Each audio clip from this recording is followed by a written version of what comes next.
Hello everyone, कैसे हैं आप सभी लोग। मैं आरती आपका स्वागत करती हूँ हमारे ऑनलाइन स्कूल इंडिया फैमिली में।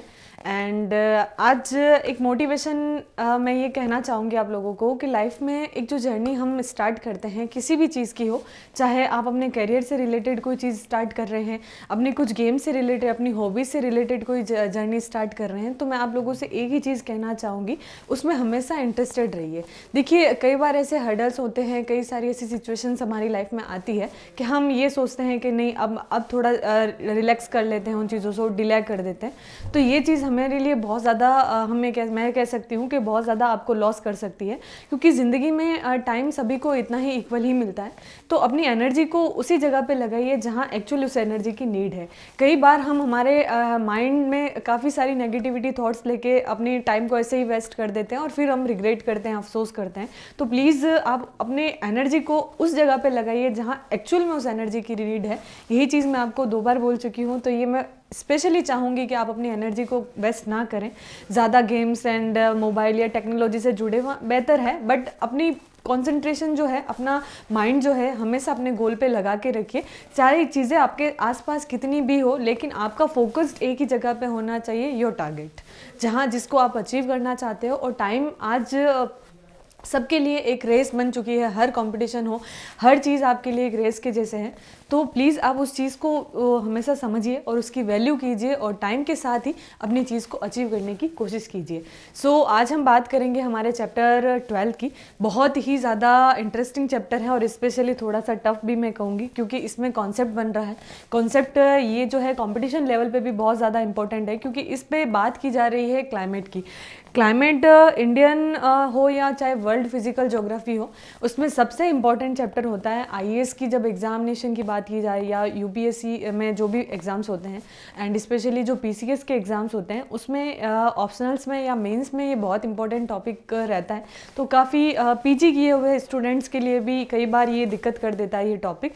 तो एनसीईआरटी ने बहुत ही सिंप्लीफाई तरीके से और बहुत ही ईजी मेथड से इस चैप्टर को दिया है, और कॉम्पिटिशन में भी इसकी बहुत ज़्यादा वैल्यू बताई जाती है। इसको इसमें हम ये कह सकते हैं, इसमें बहुत सारे क्वेश्चंस पुटअप होते हैं, तो हम बहुत इजी मेथड से और आराम से इस चैप्टर को कंप्लीट करेंगे। आप बिल्कुल टेंशन मत लीजिए।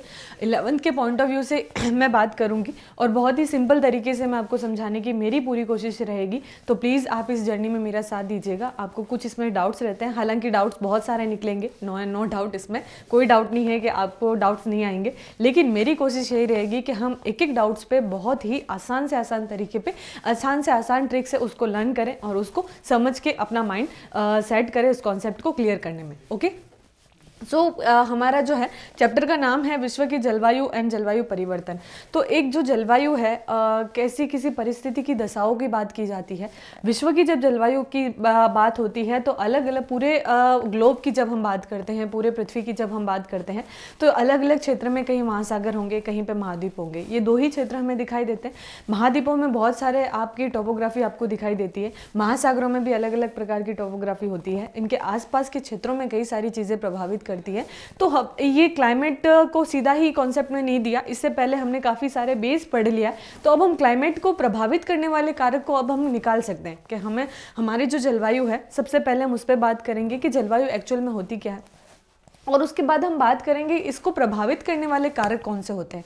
तो इसके पहले अगर हम सबसे पहले बात करें जलवायु की, तो एक कॉन्सेप्ट मैंने आपको आई थिंक पहले की क्लासेस में भी बताया है कि जलवायु और मौसम अलग अलग होते हैं।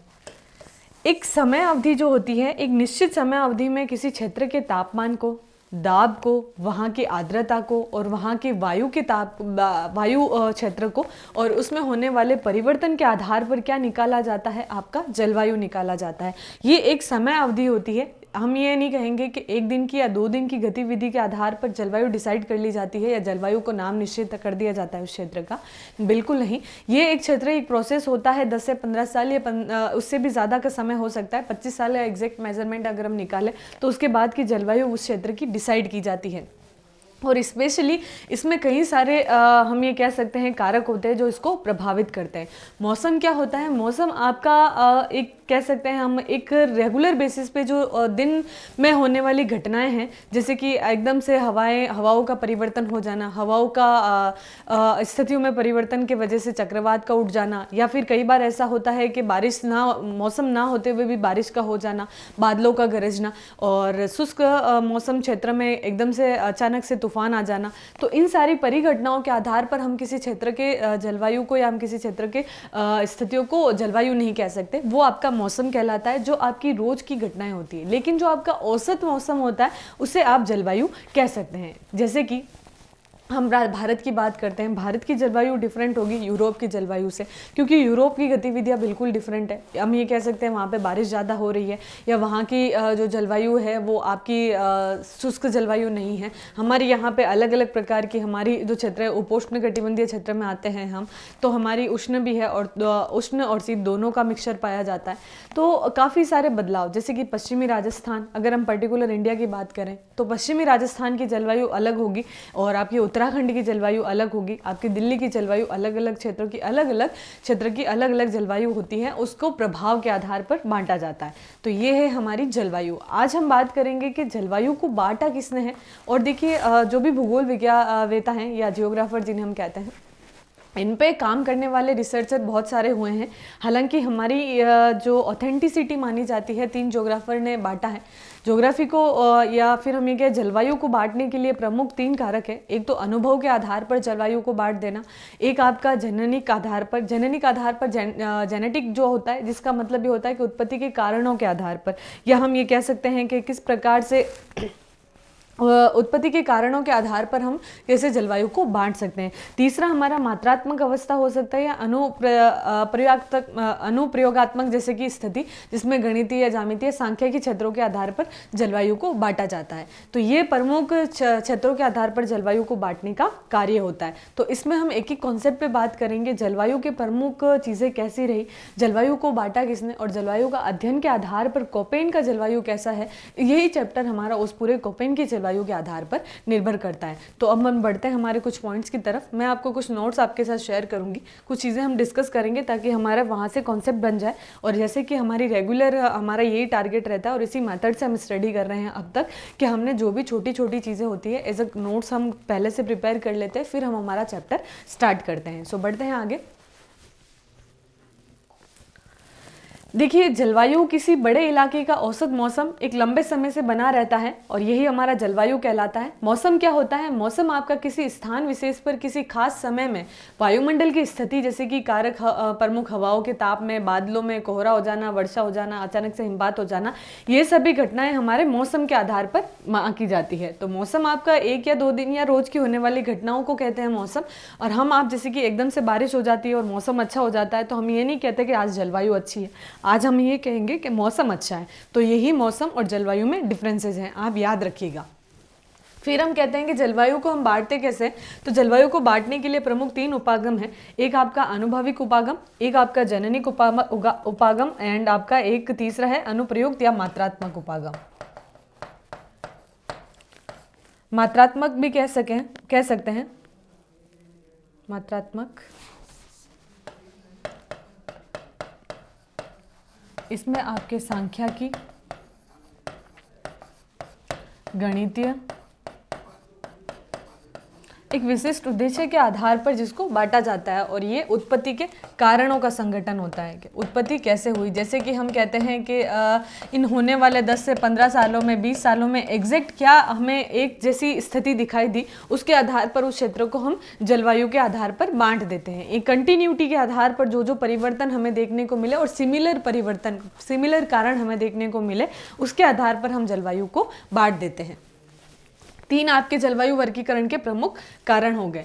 अब हम बात करेंगे जलवायु की स्थिति के आधार पर। देखिए, जलवायु को जो बांटा गया है, जलवायु को अनुभविक आधार पर, जननिक आधार पर या अनुप्रयुक्त आधार पर, आपके प्रमुख जो भूगोलवेत्ता हैं 3 हम एनसीईआरटी और या हम कहें कि हमारे कॉन्सेप्ट में काफ़ी ज़्यादा तो इम्पोर्टेंट है। वैसे हालांकि बहुत सारे जलवायु का परिवर्तन या जलवायु का विभाजन हो रखा है, अनेक भूविज्ञानिकों ने इसको बांटने का प्रयास किया है, जिनमें प्रमुख आपके हैं कोपेन, त्रिवार्ता, और एक आपका थानवर्ट। ये प्रमुख तीन आपके जलवायु के विभाजन के प्रमुख भूविज्ञानिक हैं, जिसे हम ज्योग्राफर कह सकते हैं। तो कोपेन का जलवायु विभाजन बहुत इंपॉर्टेंट है और हमारे चैप्टर में कोपेन के ही जलवायु विभाजन को पूरे कॉन्सेप्ट के साथ समझाया गया है।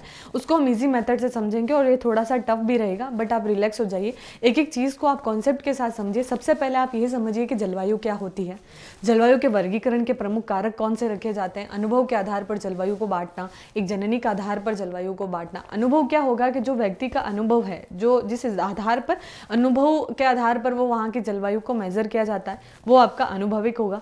जननी के आधार पर जो भी कारण या सिद्धांत बनते हैं, जैसे कि 15 से 20 सालों में ऐसे कौन से कारण रहे, उनको संगठित करके एक अवस्था बनाई जाती है, उसके आधार पर जलवायु बढ़ता है। तीसरा है आपका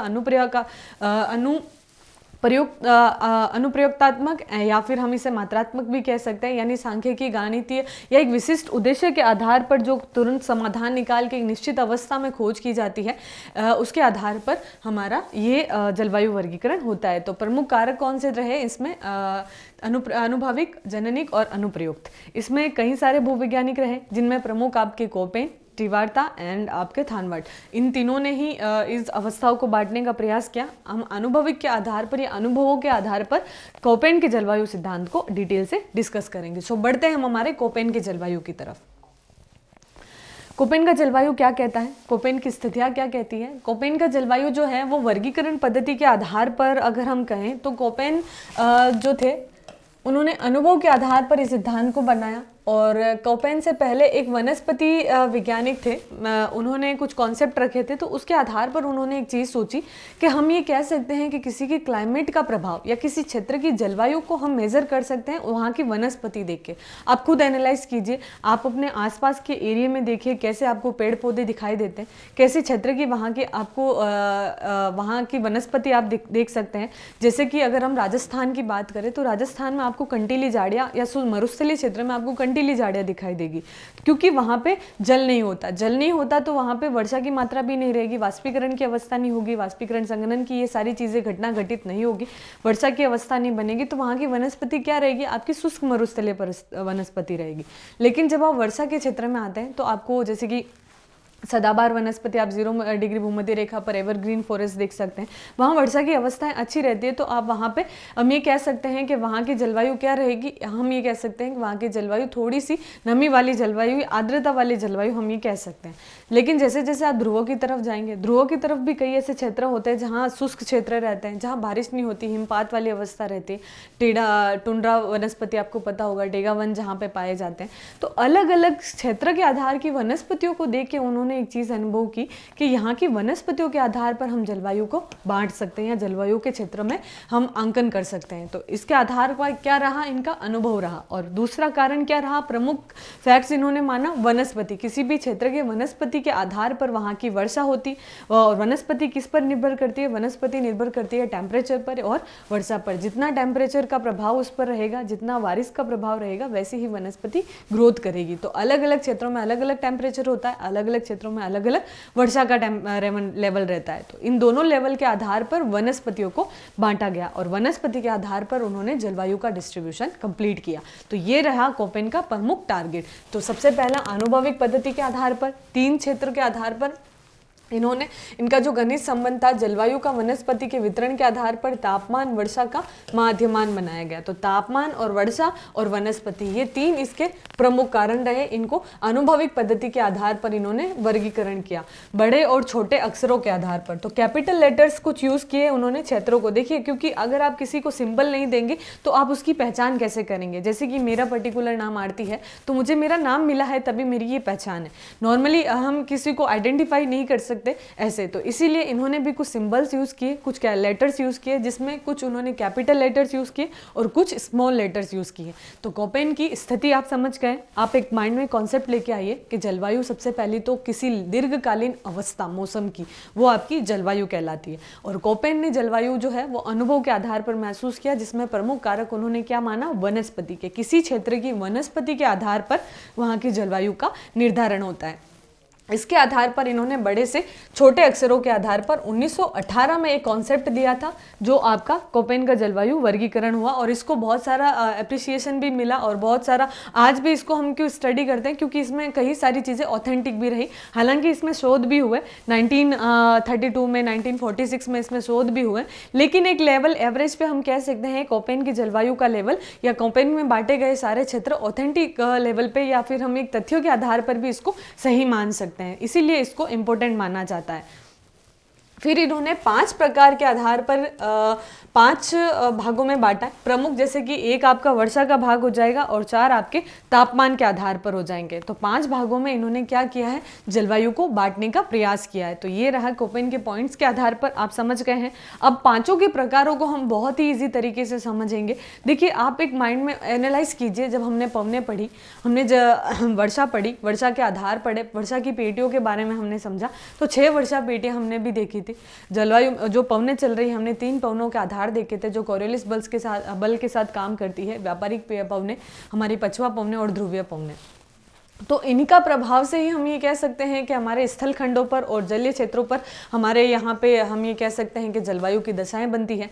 तो जलवायु की दशा के आधार पर हम एक मेजर कर सकते हैं कि 0 डिग्री भूमध्य रेखा ITCZ का प्रभाव भी हम इसमें एनालाइज कर सकते हैं। जहाँ सूर्य की किरणें लंबवत पड़ती हैं, वहाँ आपका टेम्परेचर ज़्यादा रहेगा। टेम्परेचर ज़्यादा होने के साथ पवनों की स्थितियों का प्रभाव भी वहाँ रहता है, इसलिए वहाँ तापमान के साथ साथ जलीय क्षेत्र होने की वजह से आर्द्रता की वजह से वहाँ पे वाष्पीकरण होगा, और वाष्पीकरण से वहाँ पे जल भी गिरेगा, जिसकी वजह से क्या होगा, आपके वर्षा का कारण बनेगा। और वर्षा जहाँ अच्छी होगी, वहाँ की वनस्पति भी हरी भरी और एवरग्रीन रहेगी। तो इस आधार पर हम जलवायु का वर्गीकरण भी कर सकते हैं कि एवरग्रीन वनस्पतियाँ होगी।